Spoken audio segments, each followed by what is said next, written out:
Խափամամիջոցի քննության ժամանակ քրեական դատավարության օրենսգրքի 16-րդ հոդվածի 3 հիմքերը այն ժամանակ քննիչի դատարանի ներկայացրել է։ Եվ եթե հնարավոր 3 հիմքերի դատարանը հնարավոր է համարել կամ ռեալ կամ ռիսկային է համարել ընդամենը մեկը, այն է քրեական դատավարության օրենսգրքով վրա դրված պարտականությունների չկատարելու ռիսկը։ Մնացած երկու հիմքերի դատարանը դրել է բացասական գնահատականը, որի որոշումը պատճառաբանելով բավականին երկար փաստարկներով։ Ինչ վերաբերում է քրեական դատավարության օրենսգրքով վրա դրված պարտականությունների չկատարելուն, ապա դատարան հստակ արձանագրել է, որ այս ռիսկը պայմանավորվում է բացառապես նախաքննության սկզբնական փուլ գտնվելու հանգամանքով։ Ես հիմա մեջբերեմ դատարանի որոշման մի հատված, որտեղ դատարանը հստակ նշել է,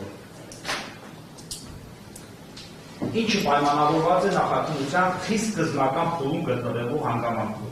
Այսինքն այս նախաքննության խիստ սկզբնական փուլում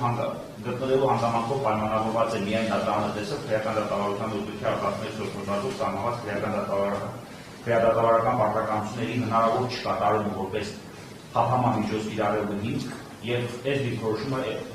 դատարանի այս որոշումը օրինական ուժի մեջ է եւ որևէ դատավարության կողմից չի բողոքարկվել։ Ինչ վերաբերում է Արտուր Ավանեսյանի նկատմամբ հնարավոր ազդեցություն գործադրելու ռիսկին, ապա դատարանը հստակ սևով սպիտակի վրա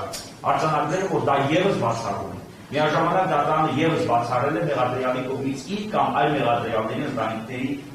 անդամների նկատմամբ որևէ ազդեցություն գործադրելու ռիսկը, որը ի դեպ նախաքննական մարմինը ժամանակին եւս ներկայացրել է։ Հիմա հանրային մեղադրողը դիրքորոշում է ներկայացնում, որ որևէ բան չի փոփոխվել։ Ըստ էության ունենք դեռևս չհարցակնված վկաներ եւ այլն, իսկ նախաքննության փուլը, որ ավարտվել է, դա ըստ հանրային մեղադրողի փոփոխություն չի։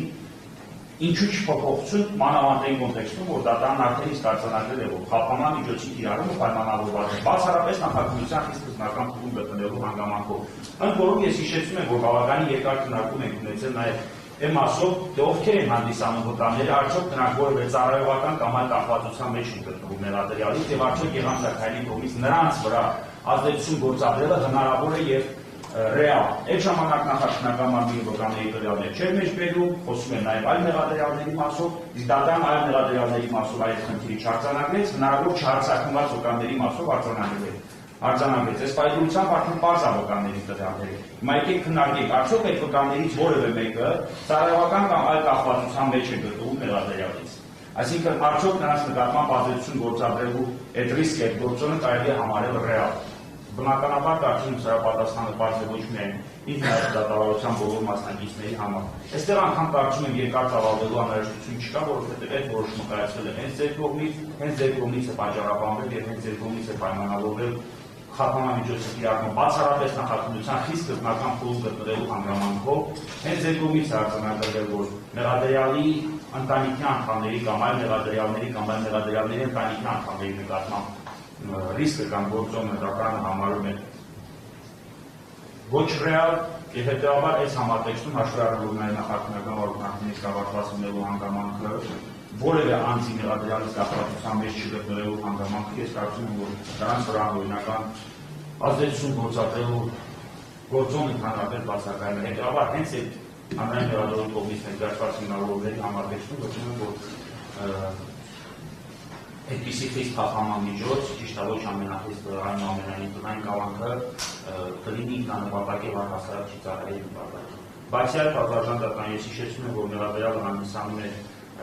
Արցախյան Հանրապետությունից տարհանված անձ, բռնի տեղահանված անձ, այս պահի դրությամբ ճիշտ անունները Հայաստանի Հանրապետության քաղաքացիություն, բայց միաժամանակ դրանով չի դադարում բռնի տեղահանված լինել։ Այսինքն ինքը գտնում է սոցիալական շատ փոքրելի վիճակում եւ տնային կալանքի տակ շարունակական տնային կալանքի տակ գտնվելը կարող է էական ազդեցություն գործադրել նաեւ իր ընտանիքի անդամների կամ իր ընտանիքի սոցիալական կյանքի վրա։ Հետեւաբար այդ համատեքստում գտնում եմ, որ առհասարակ կարող է մեղադրյալի նկատմամբ որևէ խափամամիջոց չկիրառել կամ խափամամիջոց կիրառելու պարագայում հաշվարկելով նաեւ այս գործով մյուս մեղադրյալների նկատմամբ նույնաբովանդակ մեղադրակ առաջադրելու պայմանների հակառակ արձանագրված չլինելու հանգամանք ամենամեծ խափամամիջոցը մասնավորապես բացատրելու